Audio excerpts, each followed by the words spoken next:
And I don't know why you would do this job if you didn't care about other people. How do I gently put this? It's not so much some providers' mindset of like, I want to look good. I want to be able to know what meds to give and why not to give them and be the smartest person in the room. It's so much more than that. It is the patient care. And if you lose that aspect of like putting a blanket on meatball, just the tiny little things like, why are you here? Yeah. Something that kind of gets me when I start feeling a little burnt out or like I've worked too much overtime, like I will next week. I have to look at like going in the, I don't want to say the gas station because I don't want to call anybody out. I think that would be rude, but looking at these other jobs and I'm like, you know what? I get to go drive around, listen to music, run these calls. And if you're complaining about running calls, like it's not every call. There are some calls that it's like, oh God, here we go. Something, yeah. It's the third time this week. But at the same day. You run a 12 lead on me. Oh, don't get me started on that one. That woman over there. But like, if you're sitting there complaining about going to calls, just go home. Turn in your patch. Like you are literally at that job, paid to do this job to run calls. Are there some days where I just want to like go post somewhere, turn our location off, and hope they forget about us? Yes. Yeah. And play a little Pokemon. Get my Nintendo Switch out. Yeah, exactly. Yeah, there are definitely days like that for sure, I believe. But you know, it's a huge thing as a mentality. I literally had a conversation with the person I worked with yesterday about compassion and why we do this job. You know, she's very compassionate about everything. You know, I love to see that in this field. I don't think I see it as often as I'd like to see it, which is sad. But when I get that one person that I'm like, holy cow, you are a compassionate person, don't lose that. Yeah. If you lose it, my biggest advice is step back. I'm not saying quit your job. I'm not saying throw the towel in. No. I'm saying step back, pick up a hobby that's not related to your job. Facts. You know, for me, I love to go fishing. You know, it's crazy. I hate doing the worms and everything. But, you know, for me, if I'm getting super stressed out, if I've had a hard day at work, if I've, you know, just done study, and just everything in my life is like crammed into one thing. For me, if I step back and just go out on the water, I don't have to go with anybody. I don't have to. If I do go with people, I go with people that I know that they understand if I don't want to talk and I just want to sit there in silence and just enjoy the water. They're down for it, you know? So finding a hobby outside of EMS that's not related to it, reading, that kind of thing. You know, I don't like to read, but if I like to, I'd love to read just on the side. But it is huge not to lose that compassion you have for people. That's what makes us good, I guess, employees, good hard workers. Like that compassion is the bridge to being a paramedic and being a decent human being, I think. Yeah. And that ability to decompress. I think a lot of the burnout that starts happening, and there are phases, just because you get like burnout doesn't mean it's forever. Yeah. But for me, it's like, I feel like when you go to calls, even when like you think it's going to be absolute nonsense, and then sometimes it turns out to be no nonsense at all. And you're like, oh crap, okay, never mind, let's do this today. Let's go. Like when me and my partner, we had some call that we were going to and we're like, man, like, whatever. We get there and just, I don't remember why. I was just like, I'm gonna run a 12 lead. And I ran it as we were getting closer to like our lower level ER. And I ran it and I called the hospital. I'm like, hey, I'm seeing some really funky things. It's not a STEMI, but it's really funky. They're like, don't bring her here, go somewhere else. And I'm like, oh God. Well, when in doubt, do that 12 lead. It takes 5 seconds. But so you have like this pressure on these calls, and then like you get these crazy calls that like it takes a lot out of you. Yeah. So even if you're going to that call and it's like, man, this is gonna be dumb, like I don't know why we're here, all this stuff, you have to have in your mind like it could always be something else. It could always escalate into something. So it's a lot of that pressure with it. And over time, it kind of gets a little overwhelming. Yeah. For me. So I think in the cusp of paramedic school, one thing I learned the hard way was like I wanted to sit and study for X amount of hours every single day because I was so scared I would either forget something, not understand something, which kind of happened a lot, but it's okay. And then throwing in national registry, just it was a lot, but I would have to have periods of time where I was like, I need to study today, but I can study a little bit more tomorrow. And today, like I can just go outside. I can see sunlight. I want to see the sunlight today, please. Thank you. Like a lot of paramedic school was literally like opening a door and being like, what is outside? Who are these Who are people? these people? I'm going back to society for the day.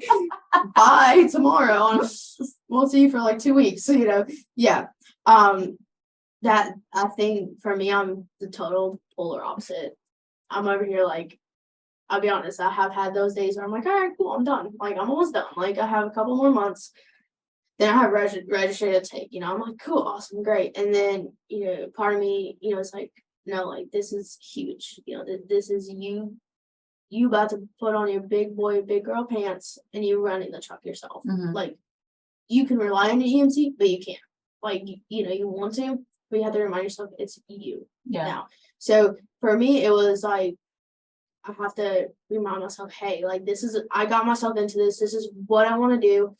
Do I want to complete it? Yes. How am I going to complete it? I have to sit down and I have to study, and I'm not saying I sat down and studied for 4 hours and straight. No, I, study 20 minutes, take a little break. And I'm not saying take a 2-hour break. I wish. I mean, it's happened before, but it's inevitable. It's inevitable. But like eventually, like, as I got used to being in paramedic school, as I figured out how to balance my work, personal, and school life, I figured out, all right, we study for 40 minutes and we take a 10-minute break, eat something, drink something, walk outside for 2 seconds, go play with the dog, like for me, that was it, and then I, sit back down, whether I'm sitting at a desk or I'm laying in bed and just reading the book. I don't like to read, but I force myself, put music on in the background and I'm like, all right, I got this, let me just read this book, read it from top to bottom. Do I want to do it? No. Have I found it helps me to read the whole book top to bottom? Yes. So. Well, you can only go a certain amount of time, like studying, reading things, listen to whatever lectures and stuff, looking up videos on things until your brain is just like done and you don't retain anything else. So like, yeah. It's like, bye. I'm checking out for the night. That's SpongeBob meme. All right, I'm gonna head out. Exactly. I'm going to head over and let's go. Yeah, no. Turns into a little like faded ghost. You know that one? Yes. Exactly. That's how I feel some days. Okay, so you said that you kind of like struggle with cardiology a little bit. I feel like everybody does, just because it's so huge and there's so much and there's so much information and so much things they want you to know. It's huge. What topics or like subject areas, like what's been your favorite? What do you feel like you've like got under your belt? Oh, well, so be honest, OB. Really? Yeah. I hate it so much. Look, I'm not saying I don't hate it. I hate it, but I understand it the most. That and probably airway. Well, I mean, if I had to choose out of the two, I would probably say airway the most. Just because it's fascinating me, and it's the first thing we learned after pharmacology was airway. Yeah. And our instructor for airway is a respiratory therapist. So he was very that's amazing. And he was like, "This is the information." Like at the time, I'm like, I just need to know what the paramedics need to know for airway. But looking back at it and looking at my notes I have from him, when we're doing these hospital clinicals and you get your respiratory therapist come in and be like, "Oh, this is what's going on." Oh, dude, I know what a respiratory therapist would probably do now. Like, this is your treatment. Like, obviously we can either protect that airway, intubate it, that kind of stuff, or drop a king tube. Like, or I gel. We don't use king tubes. No, I was about to say. I gel, hate king tubes. I know. I listened to that other podcast about it. But, yeah, it's, I think airway and OB were my two favorites. OB, I look at it as One, I didn't like I like the subjects of OB. It's very grinding and there's a lot you need to know because one, you're not only having one patient, you have a two patient, Yeah. which is a lot. But the fact is, we see a lot of sad stuff in this field. We see a lot of, sad stuff. We see a lot of I would not say darkness, but death. Obviously we do have patients that die. That's part of the job. But it's not every day you get to help deliver a baby. And hear that first cry. That is amazing. That is probably the only time it's brought tears to my eyes on the job. I've cried. And of course, I'm wiping my eyes, hoping my partner don't see this shit, because it's all right, you never cried. I'm no, dude, that was amazing, so I'm glad I've experienced that, one and done, I'm good. We have two very different mindsets. The first baby I ever delivered, I literally dude, we got underneath the ambulance bay. We got so close. And she was like, I gotta push. I'm like, can you wait 5 seconds, please? And I was I'm literally at her knees. We're very up close and personal. I'm like, go ahead, baby, push. We pulled up under the bay and the baby comes out. And I just remember sitting there holding this baby. And I was and I'm like, APGAR, here we go. And I'm like, yeah, oh God, I have to do the APGAR now. Okay. You look like a 9, I guess. You look great. Good job. Here, Mom, here you go. Congratulations. It's a boy or a girl, whatever it was born as, I guess you could say. It's I literally I'm sitting there.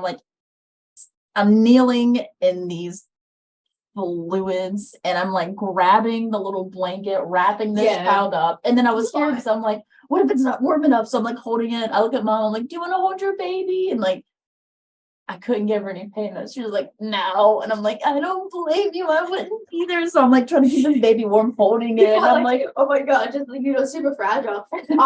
Yeah, no, that's how me and my partner, we got the opportunity to deliver a baby. Actually April 14th. I don't remember it. It's a great day. I loved it. Now it was very interesting. Mine was completely different. She was, it's her first pregnancy. And, she wasn't due for a couple more weeks, so we're okay, a week and a half or so, not a couple weeks, but a week and a half or so. And, she had no complications. She's in, sitting in the bathtub and she's literally, we see the head, and my partner just looked at me and she goes, are you ready for this? And I'm we didn't even start OB. We just started OB. And I'm but you know what? OB is an EMT skill. No, straight up. That's what I told my partner when we pulled up. I'm if we would have been on scene, that would have been all you, baby, because that's what she told me out there. She goes, yeah, you're catching the next one. I'm that's fine with me. I can do that. But, she delivered this baby girl healthy. I had a giant bruise on my underarm because that's where she grabbed me. And I was just squeeze my arm when you need to. Oh. And of course ours went a little more south because the power went out. So we're doing this in the dark it's the 1700s. Have kids in the house holding flashlights up like this.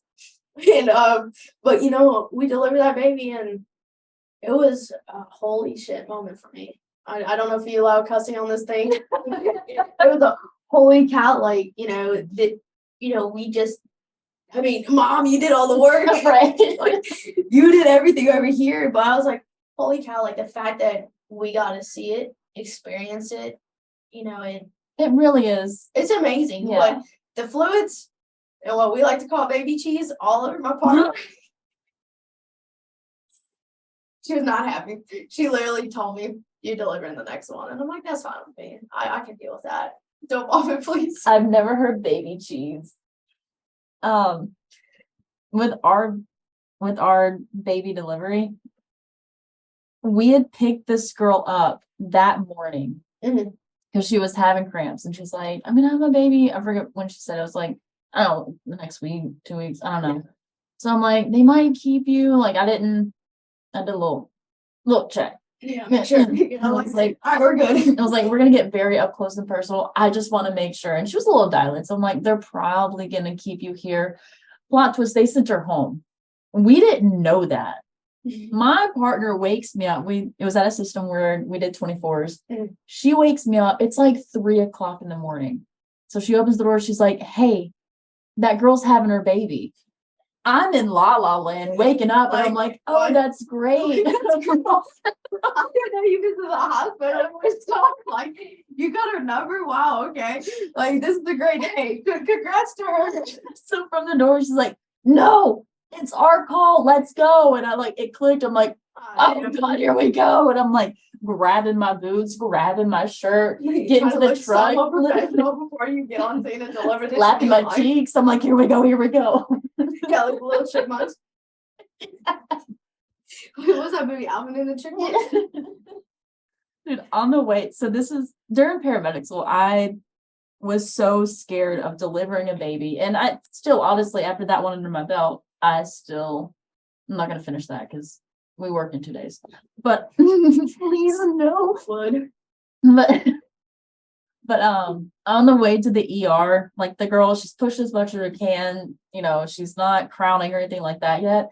So the girl's mom rode with us. So grandma was there.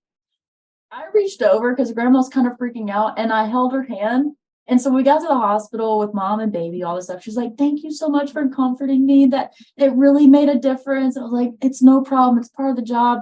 We get back in the truck and my partner's like, you held her hand? I was like, I didn't have the heart to tell. It wasn't for her. That was for me. I was so scared.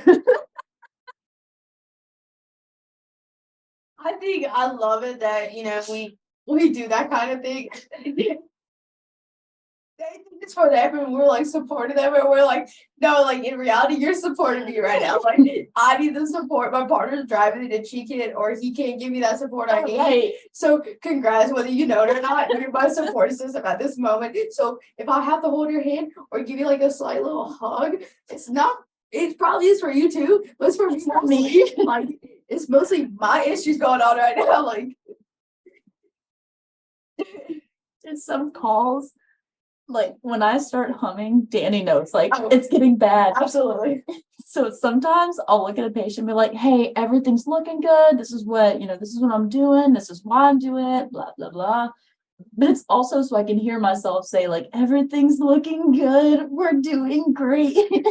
I think a lot of people kind of have, I'm not saying they hum, but like when they're like kind of like, oh no, like I know what's going on. And I'm like, kind of moment. A lot of people have like their own ways. For you, it's humming. It's humming. I know that for sure. It's humming. Now for me, it's that leg tap. I'm like, oh boy, like here we go. Like, do I need to get ready to run or something? Like, my heart's racing. Like you get that adrenaline. And for me to release it, you got the humming. I got the leg taps and I'm just like making beats over here. Like this is a really weird song, but I can match it to a song I know. So let's just make some leg beats real quick, so. It's a big reason why we play music on the way to calls, because whatever that last song is, it doesn't matter what it is or what they say. It could be the Barbie theme song and you're on it. Not Joe. Yep, I'm telling you, that's what it's like with this one. There's not a lot of thought that goes on. I know how to do my job. I'm very professional. I know what I'm doing for the most part. Not going to get cocky. But everything else is kind of just like it's word vomit or word like action vomit where I'm like, I don't know why I'm doing this, but I'm gonna do it. I'm gonna do it. It's something I can do. Let me just see if I can help you with it. So here we go. I mean, it's a good piece of EMS advice. If you don't know what to do, just do something. Because sometimes don't stand there. Just don't stand there and look like you're an idiot. If you don't know what you're doing, BLS is your fall safe for sure. There's especially calls where it's like, or comfort care. Hold my hand. Squeeze my hand. I'm sorry. No, but anyways, that's another story. So like if it's a patient where it's like I've done all the things, there's nothing really else that I can or need to do. It's kind of the hospital needs to come in, do labs, do blood work, all this stuff. I just go and I'm like, I'll just check another blood pressure. Check another blood pressure. You always do vitals again. If anything, start a conversation. Yeah, I love getting to know my Just patients. talk with them. I love those like memas and I guess papas that you're like, oh, you've been married? How long have you been married? Yeah. And what's the secret? And I've had some people be like, oh, it's just patience, blah blah blah. But I've had that one mema that'd be like, I just put the knife down when he starts talking. And I'm like, oh, what? She's like, yeah, I just put it down and listen. And I'm like, oh man, are you homicidal? That's what I was about to say. There are programs to help her husband. We have things we can offer you. The hospital can offer you something. Like we can go through this action. And I'm just like, oh my goodness. Blink twice if you need help. Yeah, let me know. I can say something. I promise. I will say something if you need to. Or like I love this old gentleman. He actually passed away a couple months ago. Oh. And he was like, yeah, I was married for 60-something years. And I was like, I asked him every time I saw him, and I was like, hey man, like, I know you tell me it's this is the secret. I know you told me that, he's like, in reality, he's like, you can have so many secrets to how to love somebody. You have to do it. He's like, for me, he told me, like, it's just, I just sit there and I listen to her. I enjoy listening to her. And I'm like, you don't get that a lot. No. So if you get those, memas and papas and grandpas and that kind of thing, ask them, start a conversation. They have a ton of life advice. They've lived so many years longer than I have, than you have, than these listeners have. And they have so much advice, and whether you listen to it or not, it's fine. But at least you heard it and you know it. Yeah. So knowing what you know now, what's some advice you give to someone who wants to go into paramedic school? That's good. My biggest thing, don't stress about it. When you start, don't stress about needing to know every little thing. The saying they didn't make rum in one day is huge. You're not going to be a paramedic after day one. There's so much more you're going to learn that you don't learn in class. You're going to learn on the job. You're going to learn it during training, or your preceptor's going to teach it, or you're going to learn it years later. Be always open to learning things. It is a huge thing, I believe. Be open to when you have a paramedic that you may or may not like just because of personality or history with them. Yeah. But they teach you something and they explain things. Be open to learn things from everybody. Because they're going to teach you things that they've been doing for how many years they've been a paramedic that they have learned. And it's going to be major. So be open to learning. Don't stress about becoming a paramedic in day one. That's not going to happen. And have fun. It's a huge thing.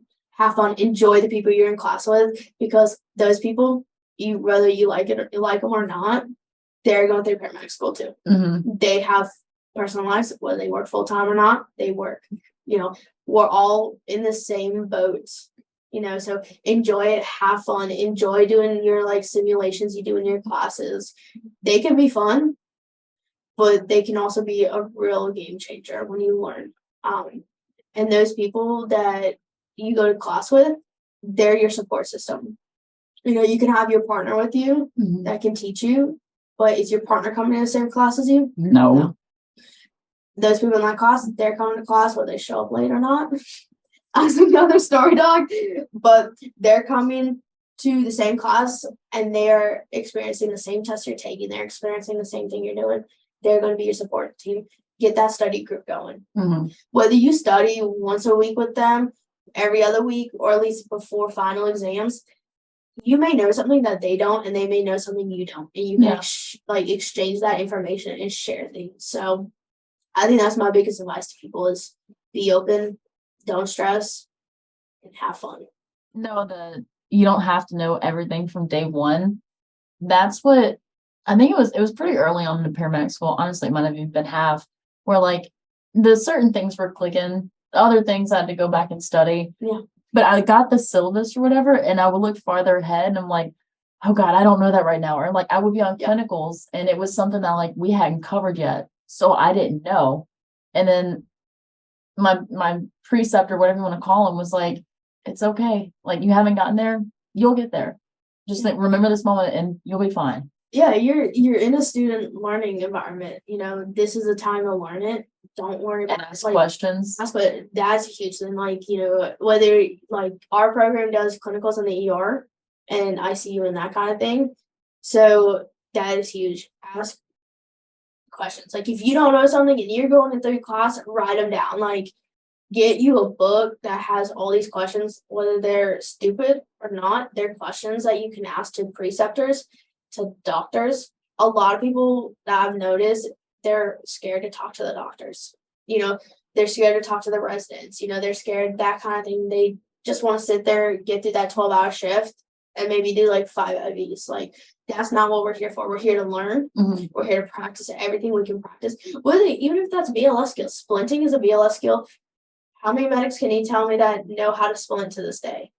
Exactly. I'm not picking on you, but Okay, like, I'm telling you, like, it's a skill that, you may have to use it because your Mhm. partner's busy doing something else. Like, if they're bagging the patient, like, are you going to take over bagging? No, you're the one that has to lead this call. So why not just splint real quick and resume the leading the call? Like, so talk to the doctors, get to know your area's doctors, get to know the residents. I know residents don't stay at that same hospital, but you know what? You may never know if you're going to come across them. You could go and move to, let's say, Minnesota and, work up there in EMS, and you're going to see a resident doctor that you worked with down in the ER over here. And like, you have that relationship connected. You're building relationships in that ER.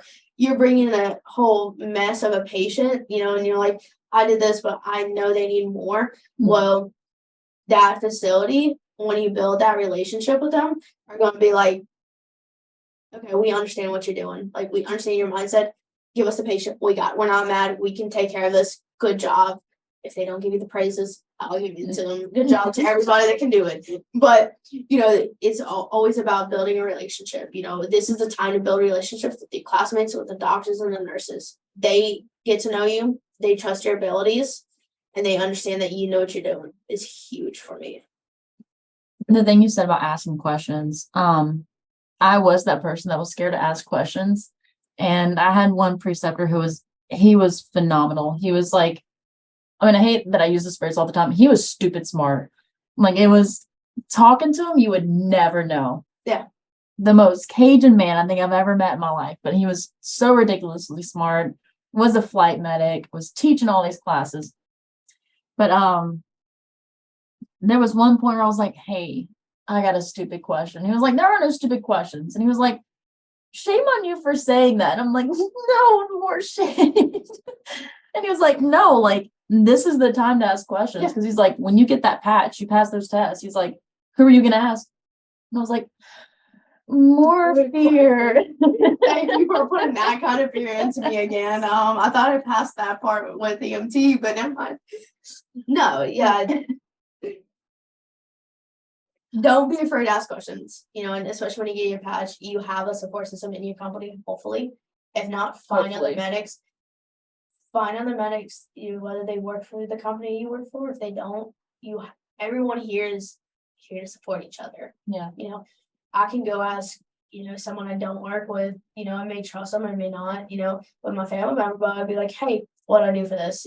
How can I treat this? And, if they are a willing paramedic and they care about what they do and they care about the future of paramedicine and those who are coming into this career, like eager, like little kids on Christmas Day, they're going to teach you. They're going to explain to you, you may not know them, but you build that relationship when you ask those questions, and they're like, oh, this person is willing to learn, this person wants to learn it now. So with all of that, it's been a broad range of everything paramedic school and beyond. Yeah. Is there anything else you want to add? Anything else you want to throw in? Have fun. Enjoy it. There are times I don't miss the test and the National Registry fear and like all the other things, but I really do. Like, there are times I wish I could just go back and sit in there. Yeah.